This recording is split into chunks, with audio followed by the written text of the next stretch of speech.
Well तो कैसे हो आप सब। आप सभी का स्वागत है आपके अपने YouTube channel Indian defence talk पे। आज की वीडियो में हम कंपेयर करने वाले हैं तेजस MK2 और राफेल को।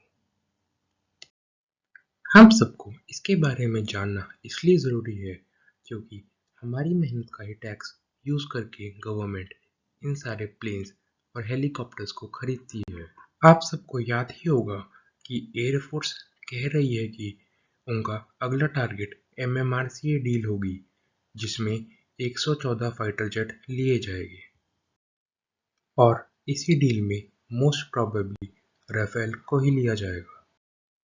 तो ऐसे में ये जानना काफ़ी ज़रूरी है कि क्या राफेल तेजस से बेहतर है जो इंडियन एयरफोर्स उसकी तरफ जा रही है जबकि तेजस MK2 पर ऑलरेडी काम चल रहा है। इस कंपैरिजन को करने के मेनली 3 कारण हैं।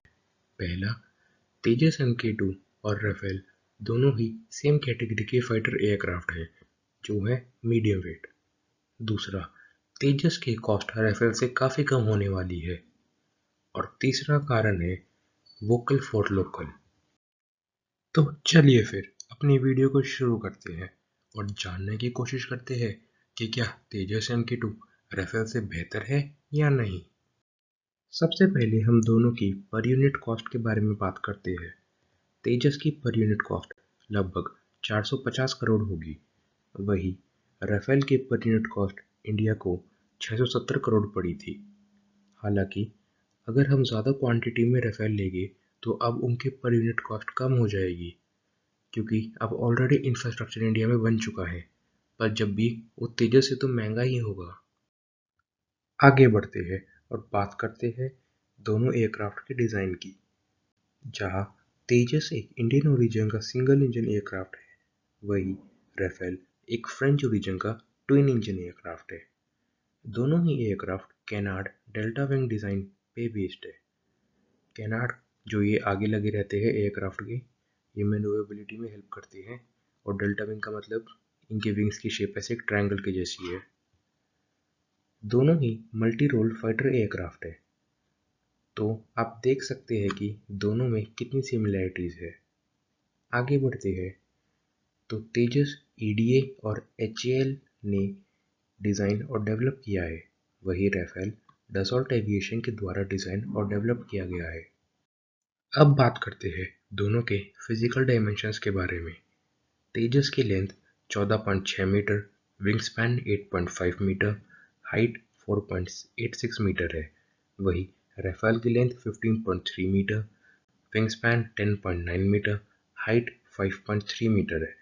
फिजिकल डायमेंशंस की बात करें तो राफेल तेजस से ज़्यादा बड़ा है। इंजन की बात करें तो तेजस में जनरल इलेक्ट्रिक का F414 इंजन यूज़ होगा जो 58.5 किलोन्यूटन का ड्राई थ्रस्ट और 98 किलोन्यूटन का थ्रस्ट आफ्टर बर्नर्स के साथ पैदा कर सकता है।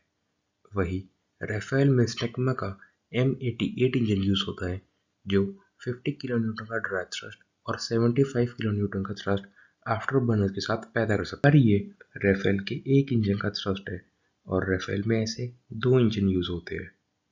तेजस में आगे जाके इंडिजीनियस इंजन यूज़ किया जाएगा जो 110 किलो न्यूटन का थ्रस्ट पैदा करेगा। आप सबको पता ही होगा कि DRDO और रॉसफेल मिलकर एक इंजन बनाने वाले हैं, वही इंजन इसमें यूज़ होगा। अगर हम इनकी टॉप स्पीड की बात करें तो तेजस की top speed 2385 kilometre per hour की है और राफेल की 1912 किलोमीटर पर आवर की। मतलब अगर दोनों एक साथ रेस लगाएंगे तो तेजस राफेल से काफ़ी आगे निकल जाएगा। ये तो वही बात हो गई, छोटा पैकेट बड़ा धमाका। खैर आगे बढ़ती है। तेजस का एम्प्टी वेट 7850 किलोग्राम का है, वही राफेल का 9980 किलोग्राम का। तेजस का maximum take off weight 17500 kilogram का है और वही राफेल का 24500 किलोग्राम का। यहाँ पे राफेल ने अपने 2 इंजन का फायदा उठा लिया। सर्विस सीलिंग की बात करें तो तेजस की 56,738 फीट है, वही राफेल की 50,000 फीट। यह अपने तेजस ने बोला कि मैं भी कहाँ पीछे हूँ, मैं भी अपने वेट का फायदा उठा सकता हूँ। फ्यूल कैपेसिटी की बात करें तो तेजस की 3400 किलोग्राम है, वही राफेल की 4700 किलोग्राम। रेंज की बात करें तो तेजस की 2500 किलोमीटर की है, वही राफेल की 3700 किलोमीटर की। तो अब तक हमने देखा कि तेजस की टॉप स्पीड और सर्विस सीलिंग ज़्यादा है, वही राफेल का maximum take off weight, fuel capacity और रेंज ज़्यादा है। वैसे देखा जाए तो रेंज से आईएफ को ज़्यादा फर्क पड़ना नहीं चाहिए, क्योंकि अगर हम अपने तेजस को ग्वालियर में भी रखेंगे तब भी वहाँ से लद्दाख सिर्फ 1300 किलोमीटर दूर है, और एयरक्राफ्ट वैसे भी सीधा आएगा तो उसे तो 1000 किलोमीटर से भी कम पड़ेगा। मतलब हम सेंट्रल इंडिया से भी पाकिस्तान और चाइना पर अटैक कर सकते हैं। और जाहिर सी बात है कि वॉर टाइम पे हम अपने एयरक्राफ्ट को फॉरवर्ड एरियाज पे रखेंगे, तो इसीलिए रेंज की तो कोई इतनी बड़ी प्रॉब्लम है नहीं। और अगर फिर भी हमें तेजस को कहीं दूर लेके जाना है तो हम उसमें एक्सटर्नल फ्यूल टैंक्स भी यूज़ कर सकते हैं, और ऐसे कॉन्फॉर्मल टैंक भी लगा सकते हैं उसकी रेंज बढ़ाने के लिए। जैसे आपको पता ही होगा कि F-16 में भी ये लगे रहते हैं। इससे एयरक्राफ्ट ज़्यादा फ्यूल लेके जा पाता है, तो अल्टीमेटली उसकी रेंज भी बढ़ जाती है। एक्सटर्नल फ्यूल टैंक का यूज़ करके हम तेजस की रेंज 3500 किलोमीटर तक बढ़ा सकते हैं। यहाँ पे आप देख सकते हैं इंडिया का नॉर्थ साउथ एक्सटेंड और ईस्ट वेस्ट एक्सटेंड। तो अब सवाल वही है कि क्या तेजस MK2 राफेल से बेहतर है या नहीं। इस सवाल का जवाब देने के लिए हम एयर मार्शल रघुनाथन एम्बर, जो फॉर्मर चीफ थे वेस्टर्न एयर कमांड के, उनके इंटरव्यू की मदद ले सकते हैं। इनके हिसाब से तेजस MK2 राफेल से काफ़ी एडवांस होगा, जबकि राफेल की डील होने में इनका काफ़ी बड़ा हाथ था। इन्होंने ये तर्क देते हुए बताया कि राफेल की फर्स्ट फ्लाइट 1986 में हुई थी, और वही तेजस की फर्स्ट फ्लाइट 2023 में होगी, जो कि है लगभग 40 साल का गैप। और इस 40 साल के गैप में दुनिया में बहुत सारी फिफ्थ जनरेशन की टेक्नोलॉजी आ चुकी है, तो हमें उन्हें भी तेजस में यूज़ करेंगे, इसलिए तेजस राफेल से बेहतर है। आप सबको पता होगा कि इंडिया ने जो टेक्नोलॉजी AMCA के लिए बनाई है उसमें से बहुत सारी तेजस में भी यूज़ होगी, जिससे तेजस दुनिया का सबसे एडवांस्ड 2.5 जनरेशन का एयरक्राफ्ट बन जाएगा। तो अब सवाल आता है कि यदि तेजस ज़्यादा एडवांस होगा राफेल से, तो IAF क्यों MMRC कंटिन्यू करना चाहता है। इसके मेनली दो रीज़न हैं। पहला, IAF के रिड्यूसिंग स्क्वाड्रन। अभी हमारे पास सिर्फ 32 स्क्वाड्रन है, और इनमें भी बहुत सारे पुराने एयरक्राफ्ट हैं जो जल्द ही रिटायर होने वाले हैं, जबकि हमें 40 स्क्वाड्रन चाहिए पाकिस्तान और चाइना को एक साथ काउंटर करने के लिए।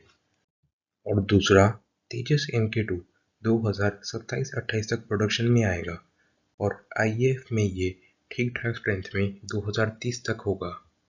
इस टाइम फ्रेम के बीच में जो 10 साल का गैप है, उस टाइम में इंडियन एयरफोर्स के पास काफ़ी कम प्लेन होंगे, क्योंकि हम अपने पुराने एयरक्राफ्ट को भी जल्द ही रिटायर करने वाले हैं।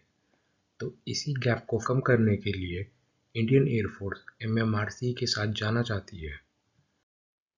अगर मैं आप सबको अपना विचार बताऊं, तो मुझे लगता है कि IAF को MMRC में टाइम वेस्ट ना करके directly government to government deal करनी चाहिए फ्रांस के साथ, और राफेल ले लेनी चाहिए।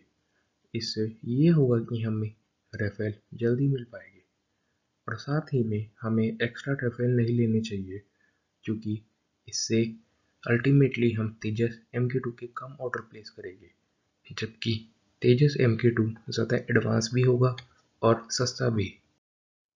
मेरे हिसाब से IAF को लगभग 72 राफेल लेने चाहिए, क्योंकि 72 की डिलीवरी होते होते लगभग 2026-27 ही हो जाएगा, और उस टाइम तक हमारा तेजस MK2 भी रेडी हो जाएगा, और बाकी की रिक्वायरमेंट IAF को अपने तेजस से पूरी करनी चाहिए।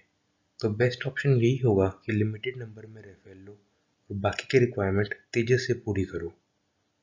साथ ही में HAL को भी प्राइवेट कंपनी को इनकॉर्पोरेट करना चाहिए तेजस MK2 के प्रोडक्शन में, ताकि IAF को तेजस जल्द से जल्द मिल सके। तो अगर हम अब अपने क्वेश्चन का आंसर करें कि क्या तेजस राइफल से ज़्यादा एडवांस होगा, तो इसका आंसर होगा हाँ। उम्मीद करते हैं आपको हमारी आज की वीडियो पसंद आई होगी। अगर पसंद आई तो इस वीडियो को लाइक करें, अपने दोस्तों के साथ शेयर करें। ऐसी और वीडियो देखने के लिए हमारे चैनल को सब्सक्राइब करें। आज के लिए इतना ही। Thank you.